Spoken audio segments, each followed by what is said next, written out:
That's the hole in the budget of America's second largest city. Not a company.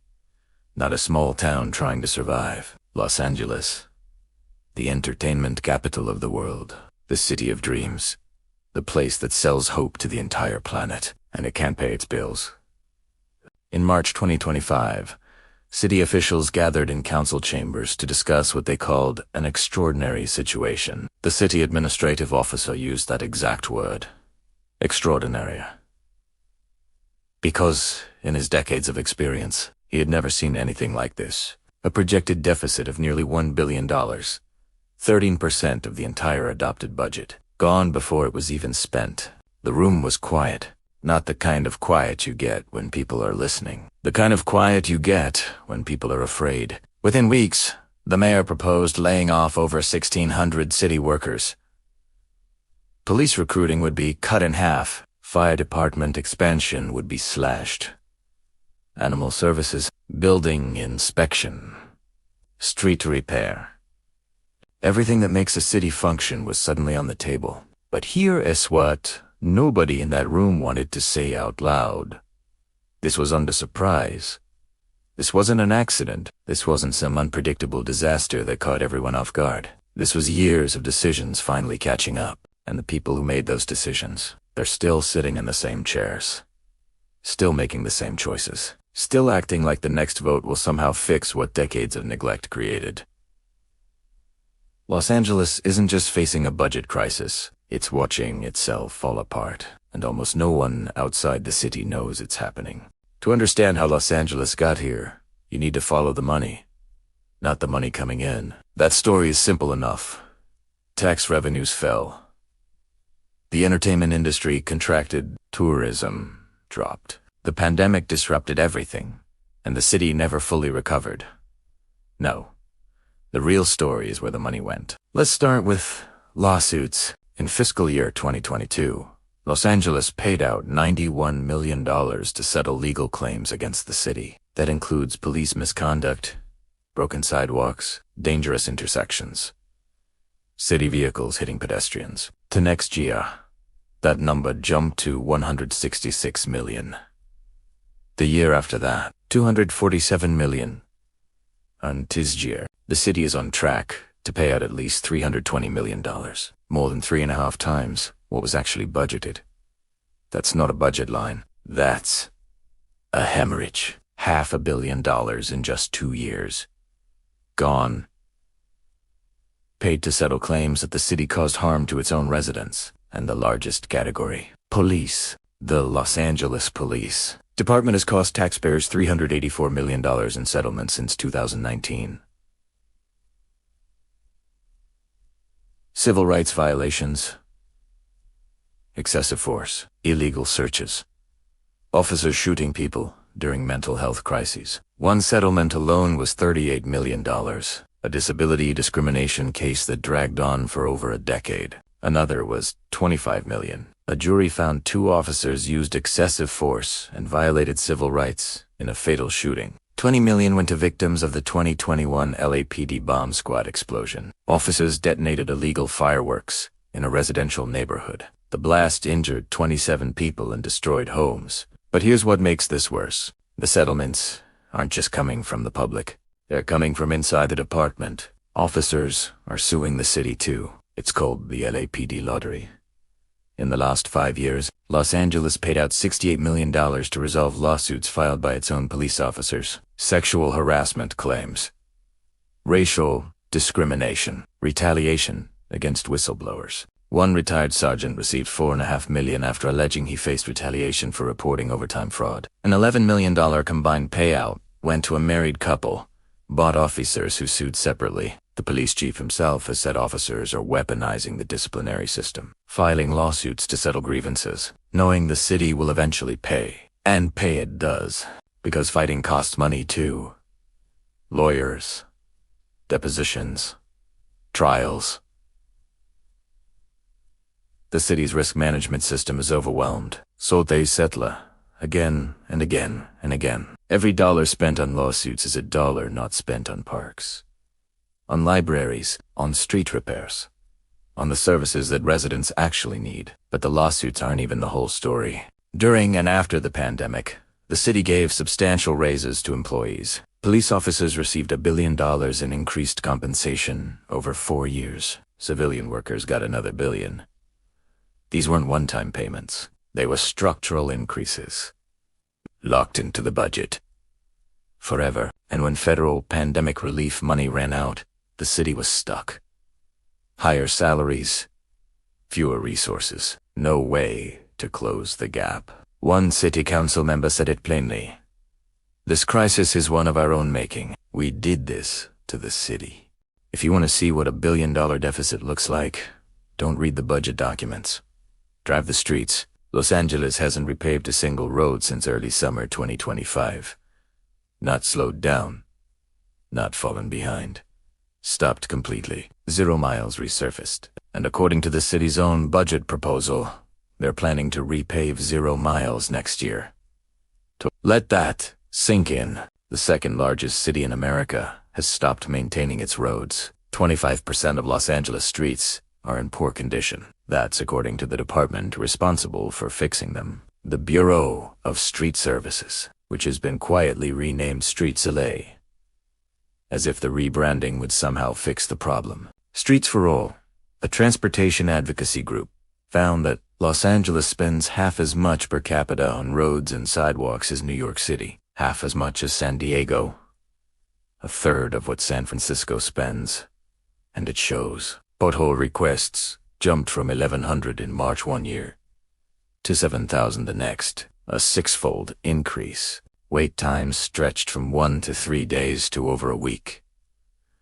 Some neighborhoods wait months. Drivers pay an estimated $900 per year in extra wear and tear. Tires, brakes, wheel, alignments, damaged suspensions. The city paid $33 million in one fiscal year alone for repair-related accident settlements. People whose cars were destroyed by the roads the city was supposed to maintain. One cyclist hit a pothole in Sherman Oaks. Broken bones. Traumatic brain injury. The city paid $6.5 million. But here's where it gets absurd. The city stopped repaving to avoid triggering federal disability requirements. Under the Americans with Disabilities Act, when a city resurfaces a street, it must also update the curb ramps at every intersection to meet accessibility standards. This is the law. This is the right thing to do. But curb ramps in Los Angeles cost between $35,000 and $50,000 per corner, up to $200,000 per intersection. That's 10 times what Dallas spends.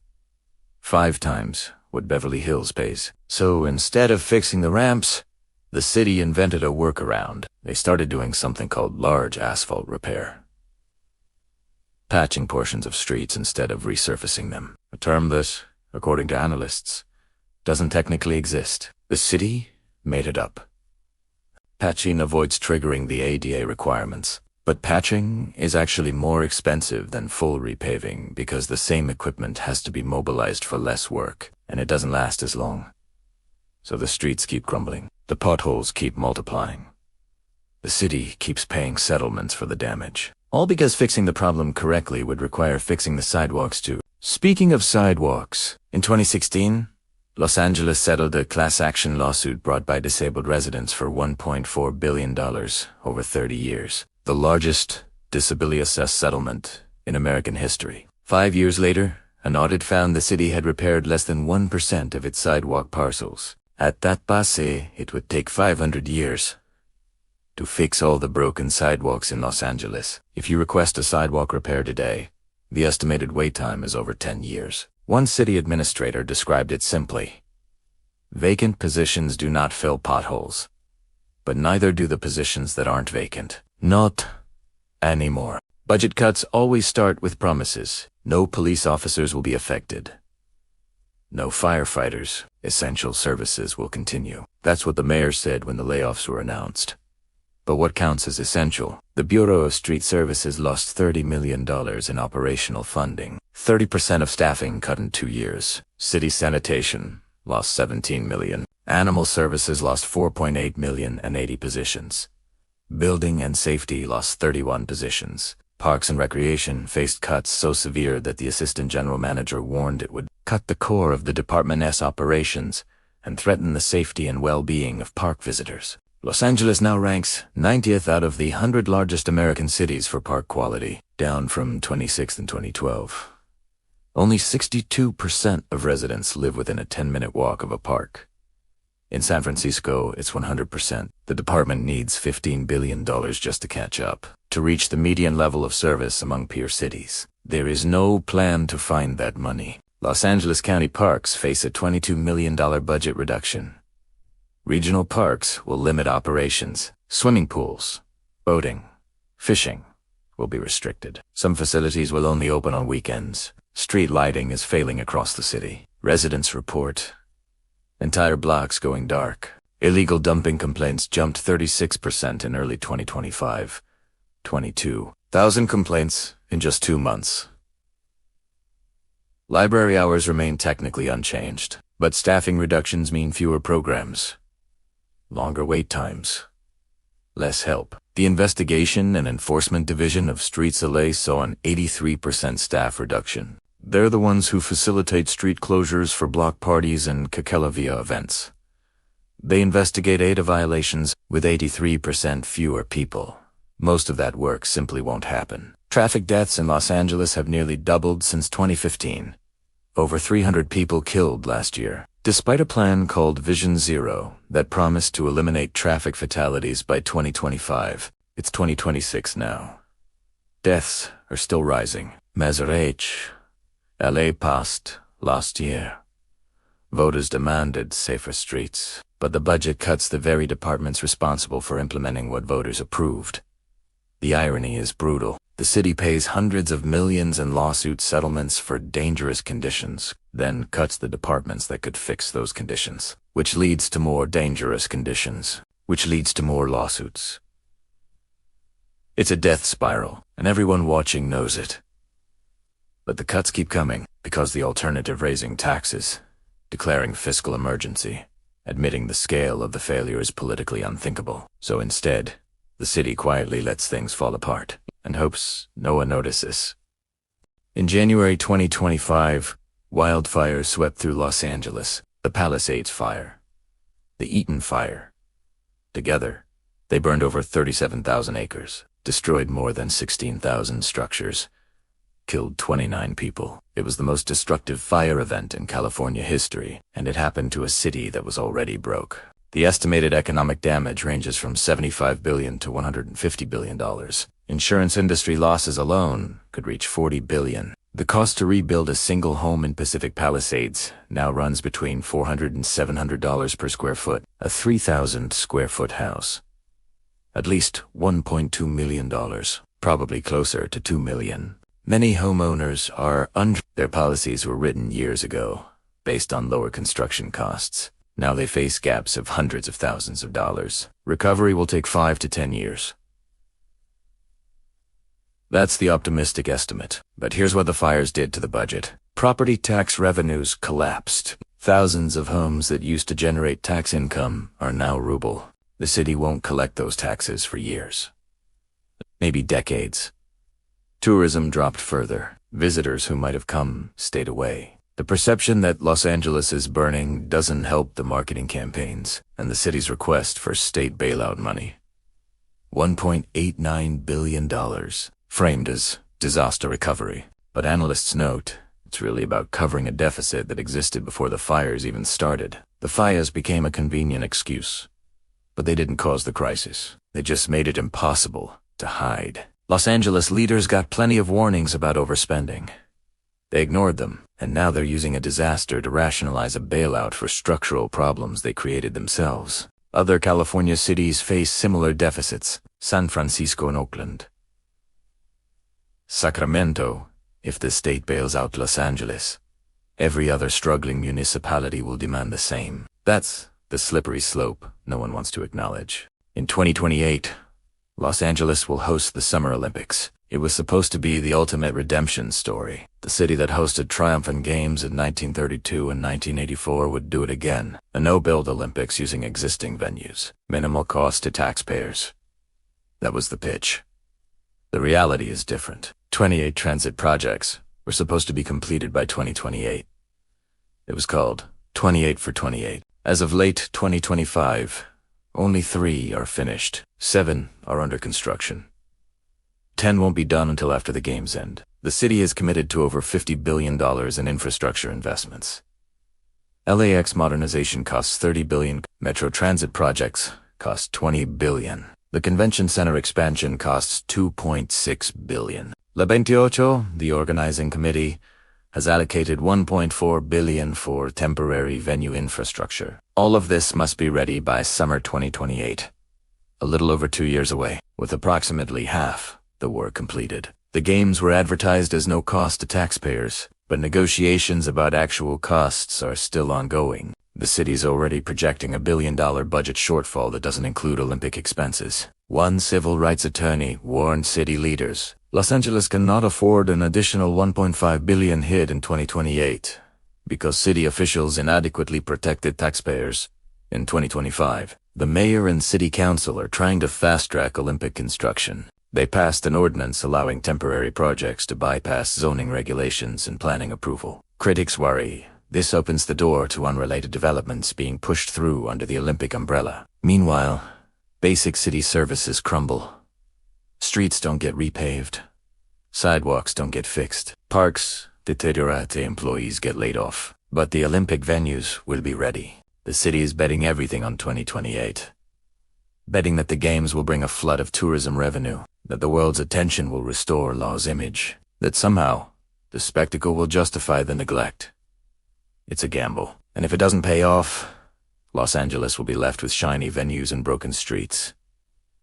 Impressive stadiums surrounded by crumbling neighborhoods, a city built for visitors, not for the people who actually live there. Drive through certain parts of Los Angeles, and you'll see it immediately. The broken sidewalks, the overflowing trash, the streetlights that don't work, but the numbers don't capture the human experience. Andres Perkins lives in Reseda. He's watched the same intersection flood every year when it rains. The broken sidewalks have been there for as long as he can remember. More than 15 years ago, he watched his grandfather fix a sidewalk outside their home after a woman tripped over roots that had buckled the concrete. The city never came. Ed Mendoza bikes through Jefferson Park and notices the darkness. A lot of street lamps are not on, he says. The streets are way darker today than they were a couple years ago. And that's scary. Billion Godson runs an open-air market in Lemort Park. He watches city leaders prioritize the police budget at the expense of everything else. It's really running the people in the city down, he says. The city feels unmanaged, like the people responsible for keeping it running have simply given up. This is what fiscal collapse looks like on the ground. Not dramatic press conferences, not emergency declarations. Just the slow accumulation of neglect, trash that doesn't get picked up, potholes that don't get filled, parks that don't get maintained, streets that don't get lit. The kind of decline that happens so gradually you almost don't notice. Until you do, and by then, it's already too late. The people who can afford to leave are leaving. Net domestic migration out of California hit 216,000 in 2025. Los Angeles County lost more residents than any other county in the state. The exodus has been happening for years, but it's accelerating. Those who remain are the ones who can't leave, or won't, or still believe that somehow this city they love will find a way to fix itself. But belief isn't the budget strategy, and hope doesn't fill potholes. There's a question that hangs over everything. How did this happen? Los Angeles has a $47 billion budget. It's the second largest city in America. It has some of the most expensive real estate on Earth. It generates billions in entertainment, tourism, and technology. How is it broke? The answer isn't complicated. It's just uncomfortable. The system is broken. The city's transportation department paints the lines on the street, but a different department repaves it, and a different department fixes the sidewalks, and a different department installs the curb ramps. In New York, one department handles all of that. More efficiency, lower costs, better coordination. Los Angeles spends $200,000 per intersection on curb ramps. Dallas spends 1/10 of that. The city's IT department has lost staffing continuously for 20 years, from 850 positions before the recession to just 300 proposed for next year. Critical systems run on outdated software. Contracts get canceled because there's no money to pay vendors. Cybersecurity is understaffed. The general plan for the city includes detailed programs for infrastructure monitoring, data collection, analysis, annual reports. None of it gets implemented. The framework exists on paper. The policies are written, but following through requires resources. And resources require money. And money requires either cutting somewhere else or raising revenue. Neither option is politically attractive, so nothing changes. Lawsuits continue. Settlements continue. Streets crumble. Services decline. The budget grows 62% over 10 years. But outcomes don't improve, because the growth goes to salaries, settlements, and existing obligations, not to actual improvements. And when the bills come due, the city doesn't have enough. This isn't a mystery. It's a choice, made year after year by elected officials who knew the consequences and chose short-term convenience over long-term stability. They're still making that choice. Los Angeles officials say the deficit has been closed. Budget maneuvers. Voluntary, unpaid days, transferring employees to departments with separate budgets. On paper, the numbers work, but the underlying problems haven't changed. Lawsuits will keep coming. Settlements will keep growing. Streets will keep deteriorating. Services will keep declining. The entertainment industry isn't coming back to what it was. Tourism remains below pre-pandemic levels. Population continues to flow outward. And in 2 years, the world will arrive for the Olympics. They'll see the stadiums, the venues, the spectacle. Will they see the streets that haven't been paved, the sidewalks that haven't been fixed, the lights that don't turn on? Los Angeles has always been a city of illusion, a place where reality and fantasy blur, where the set looks perfect even when nothing behind it is real. For decades, that worked. The question now is whether the illusion can hold. Whether a city can host the world's biggest event while its foundations crumble. Whether the dream factory can keep selling dreams while its own residents flee. Los Angeles isn't dead. Not yet. But it's asking a question that no one in power wants to answer. What happens when the money runs out? What happens when the people who built this city can no longer afford to live in it? What happens when the roads stop being fixed, the lights stop turning on, and the services that make a city livable simply disappear? Those aren't hypothetical questions anymore. They're happening right now. In the City of Angels, the one that used to promise everyone could make it here, now it can't even promise the streets will be safe to drive. The credits haven't rolled on Los Angeles yet, but the story has changed, and no one knows how it ends.